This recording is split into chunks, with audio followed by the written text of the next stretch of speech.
अस्सलामुअलैकुम दोस्तों और साथियों, उम्मीद है आप लोग खैरियत से होंगे। आज की इस वीडियो में हम बात करेंगे कि जो मेल होते हैं उनकी फर्टिलिटी को बढ़ाने के लिए 3 से 6 महीने आपने एक मर्द के तौर पे वो क्या काम करने हैं कि जिससे आपको बेहतरी होगी। फर्टिलिटी बढ़ाने का मतलब क्या है, फर्टिलाइजेशन किसे हम कहते हैं कि देखें जो फीमेल है, खातून है, उसके अंदर ओवरी के अंदर, बेज़ादानी के अंदर अंडा होता है, एग होता है, और मर्दों के अंदर क्या होता है, स्पर्म होता है। इन दोनों के मिलाप से, अज़दवाजी ताल्लुकात के मिलाप से जो मर्द का स्पर्म होता है वो ख़ातून के अंडे के साथ मिलता है, और उसके नतीजे में ये जो अमल होता है उसके नतीजे में वहाँ से एक प्रोसेस शुरू होता है जिससे बच्चा बनने का अमल शुरू होता है। इस अमल को हम कहते हैं फर्टिलाइजेशन। इसका मतलब है कि फर्टिलाइजेशन एक ऐसा अमल है कि जिसमें से मर्द और औरत के हिस्सा डालने से इंसान के बच्चा बनने का अमल शुरू होता है। फर्टिलिटी का क्या मतलब है कि मेल और फीमेल फर्टिलिटी कहते हैं कि किसी में ये सलाहियत हो कि वो फर्टिलाइजेशन कर सके, और जब वो ना कर सके, ये सलाहियत कम हो किसी एक में भी, दोनों में, इसे कहते हैं मेल या फीमेल इनफर्टिलिटी।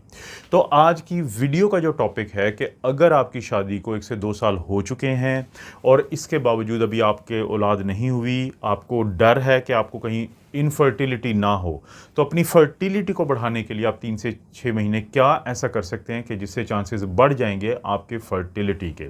इसमें पहली चीज़ आपने क्या करनी है कि आपने अपनी खुराक और न्यूट्रिशन को बेहतर से बेहतर करना है। मसलन आपने ऐसी चीज़ें खानी है जिनके अंदर एंटीऑक्सीडेंट्स होते हैं, मसलन विटामिन सी वाले खाने, विटामिन ई वाले खाने, और सेलेनियम वाले खाने, जिंक वाले खाने, कोएंजाइम Q10 वाले खाने। अब ये क्या करते हैं, ये आपका जो स्पर्म बनता है उसको उस किस्म के नुकसान से बचाते हैं कि जो ऑक्सीडेटिव एक नुकसान होता है। अब कौन से वो खाने के जिनके अंदर ये सब कुछ मौजूद होता है, उसमें शामिल हैं जैसे कि आप स्ट्रॉबेरी है, ब्लूबेरी है, ब्लैकबेरीज़ है, बेरीज़ की बात कर रहा हूँ, फिर है नट्स है, बादाम, अखरोट, पिस्ता, काजू, ये खाएं। सिट्रस फ्रूट यानी माल्टे हैं, इसी तरह से लीमू हैं, इसी तरह से ग्रेप फ्रूट हैं, इसी तरह से आप जो है मीठे होते हैं, लाइम्स है, वो खाएं।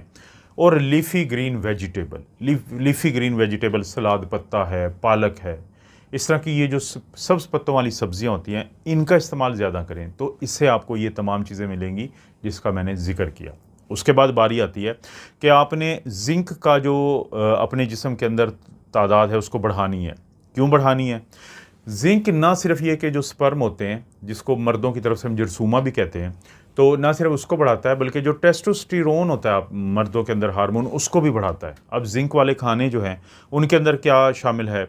पम्पकिन सीड यानी कद्दू के बीज, बीफ, गोश्त खाएं, रेड मीट, और दालें बहुत अच्छा ज़रिया है। लेकिन इसके साथ साथ एक समुद्री खुराक होती है, सी फूड होता है जिसको हम कहते हैं ऑयस्टर, तो उसको इस्तेमाल करें। तो इससे क्या होगा कि जिंक बढ़ेगा, और जिंक बढ़ने से स्पर्म की तादाद और टेस्टोस्टेरोन का मिकदार ज़्यादा होगी। इसके बाद बारी आती है कि हेल्दी फ़ैट इस्तेमाल करें। हेल्दी फ़ैट में वो खाने शामिल हैं कि जिनके अंदर ओमेगा 3 फैटी एसिड शामिल होता है, जैसे मछली है, अलसी के बीज हैं, और अखरोट होते हैं। ये क्या करते हैं कि ना सिर्फ एक स्पर्म की तादाद को बढ़ाते हैं बल्कि स्पर्म जब मूव करता है, मोटिलिटी होती है, तो उसको भी बढ़ाते हैं।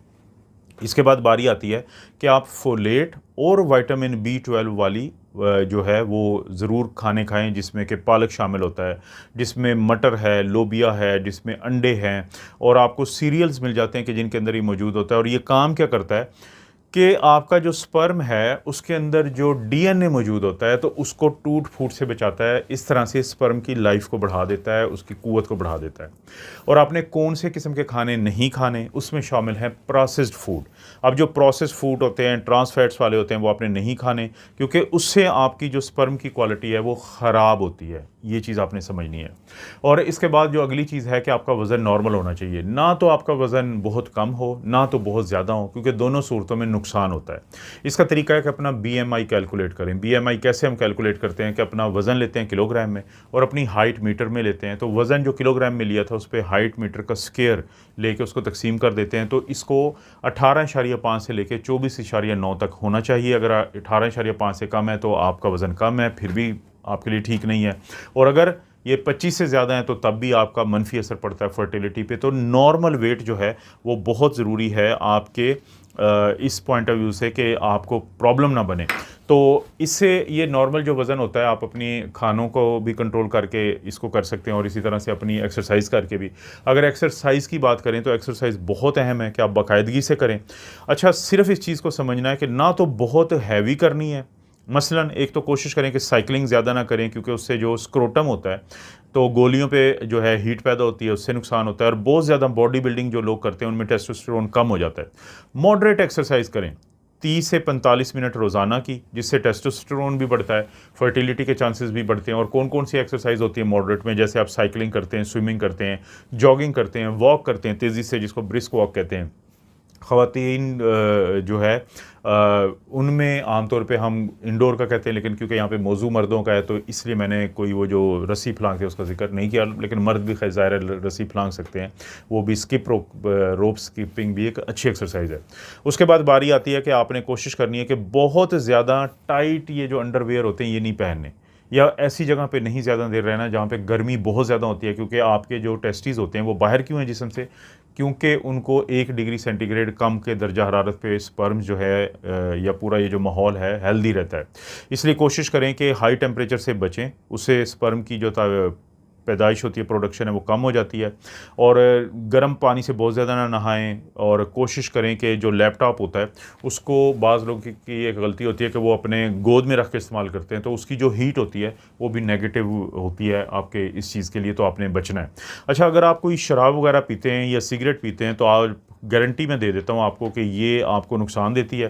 तो आप कोशिश करें कि जो सिगरेट होती है उसका तंबाकू, क्योंकि इसके डीएनए को तोड़ देता है स्पर्म के, और उसकी तादाद को कम करता है और उसके मोटिलिटी, चलने फिरने को कम करता है, तो आज ही सिगरेट को छोड़ दें, क्योंकि सिगरेट आपकी इनफर्टिलिटी को बरकरार रखने में और फर्टिलिटी ना होने में बहुत बड़ा अपना किरदार अदा करता है।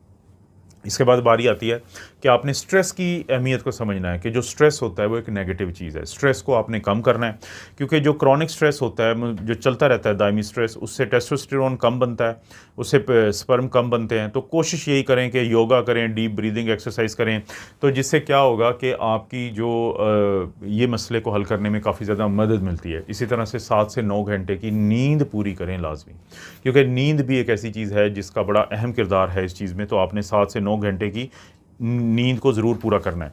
इसके बाद बहुत सारे लोगों की प्लास्टिक के जो बर्तन होते हैं उनके अंदर वो खाने भी खाते हैं, उनके अंदर वो पानी भी पीते हैं। बस एक चीज़ को कंफर्म कर लें कि प्लास्टिक के वो जो बर्तन हैं उनके अंदर एक होता है BPA, यानी कि बिस्फिनोल A एक कंपाउंड है, जो वो ना शामिल हो। इसी तरह से बहुत ज़्यादा खादें ना डली हों खानों में, पेस्टिसाइड्स वो भी मसला करती हैं। और जो हैवी मेटल्स होती हैं जैसे लेड है, मरकरी है, वो भी बहुत ज़्यादा प्रॉब्लम करती हैं। तो ये चीज़ से बचना है। लोग पूछते रहते हैं अक्सर कि क्या हमें सप्लीमेंट का फ़ायदा होगा। सप्लीमेंट वो ले सकते हैं, जैसा वो डॉक्टर से बात करके लें, जैसा कि कोएंजाइम Q10 वाला लें, उससे स्पर्म की जो तादाद है वो या और हरकत ख़ास तौर पे बढ़ती है। L-कार्निटीन और L-आर्जिनिन वाला लें, उस यानी कि सप्लीमेंट, उससे आपके स्पर्म की सेहत बेहतर होती है। इसी तरह से विटामिन D लें, क्योंकि जिन लोगों में विटामिन D कम होता है तो उनमें काफ़ी प्रॉब्लम बनता है कि उनमें इनफर्टिलिटी ज़्यादा होने के चांसेस होते हैं। अश्वगंधा, इस पे मैंने वीडियो बनाई हुई है, आप देख सकते हैं। तो ये भी टेस्टोस्टेरोन को बढ़ाता है और स्पर्म की तादाद को भी बढ़ाता है। और जब भी आपको कोई यूरिनरी ट्रैक्ट इन्फेक्शन हो, जब भी आपको पेशाब वाले सिस्टम की इन्फेक्शन हो, तो उसका जल्दी इलाज करवाएं, क्योंकि लोग जब लेट इलाज करवाते हैं तो ये भी काफ़ी मनफी चीज़ है। और वेरिकोसील एक चीज़ होती है कि जिसमें आपका स्क्रोटम जो होता है, गोलियां जहाँ पे होती हैं, तो वहाँ पे वेन जो है फूल जाती हैं। वो सर्जरी करवाना इसलिए ज़रूरी होता है कि जो स्पर्म की जो है सेहत बेहतर हो जाती है। अच्छा, एंटीबायोटिक का मैंने जिक्र किया था कि अगर आपको UTI है या कोई भी इन्फेक्शन है उस एरिया की, तो डॉक्टर से बात करके एंटीबायोटिक लें। और इसी तरह से जिनको हार्मोन का मसला है, जैसे टेस्टोस्टेरोन का लेवल चेक करवाया वो कम है और प्रोलैक्टिन का अगर ज़्यादा है, तो उस सूरत में आपने क्या करना है कि उस सूरत में आपने जो है इस चीज़ को कि कोशिश करनी है कि अपने डॉक्टर से बात करके वो जो टेस्ट करवाया अगर वो कम है तो उसके इंजेक्शन वो देंगे, तो दवाई देंगे, इंजेक्शन देंगे, वो लें। अच्छा, एक मौजू ये है कि जो मोबाइल होता है, लैपटॉप है, इसमें से जो इलेक्ट्रोमैग्नेटिक रेडिएशंस निकलती हैं, तो क्या वो नुकसानदेह हैं? कुछ कहते हैं कि नुकसानदेह हैं, कुछ कहते हैं नहीं। अभी तक कंफर्म बात नहीं है, लेकिन फिर भी यही मैं बताऊंगा कि लैपटॉप को कम से कम अपनी गोद में रख के इस्तेमाल ना करें। अज़दवाजी मिलाप कितना होना चाहिए? कम से कम आपको हफ्ते में 2 से 3 दफ़ा अगर आप मिलते हैं तो इससे आपके जो स्पर्म की तादाद होती है तो वो बेहतर रहती है हेल्थ, यानी कि हर दूसरे तीसरे दिन आपका मिलना ज़रूरी है। अगर आप 7 दिन जो है या उससे ज़्यादा आप नहीं मिलते हैं तो उससे स्पर्म पे नेगेटिव असर पड़ता है। लोग उलट समझते हैं लेकिन ऐसा नहीं है। अगर आपको ये हर दूसरे तीसरे दिन बाद आपका मिलाप होना चाहिए अज़दवाजी ताल्लुकात का, ताकि आपके जो ये हेल्थ है स्पर्म वगैरह की वो बेहतर है, उनकी तादाद बेहतर है, उनकी मॉर्फोलॉजी या शक्ल सूरत बेहतर है। डॉक्टर के पास आपको कब जाना है? डॉक्टर के पास ये होता है कि अगर ये सब 3 से 6 महीने करने के बावजूद भी आपको मसला रहता है तो आप लाजमी जाएँ। यूरोलॉजिस्ट को भी दिखा सकते हैं और फर्टिलिटी स्पेशलिस्ट भी होते हैं। वहाँ पे हो सकता है वो आपका सीमेन एनालिसिस करवाएं, आपके हार्मोन होते हैं टेस्टोस्टेरोन, फॉलिकल स्टिमुलेटिंग हार्मोन और ल्यूटिनाइजिंग हार्मोन, वो चेक करवाएं।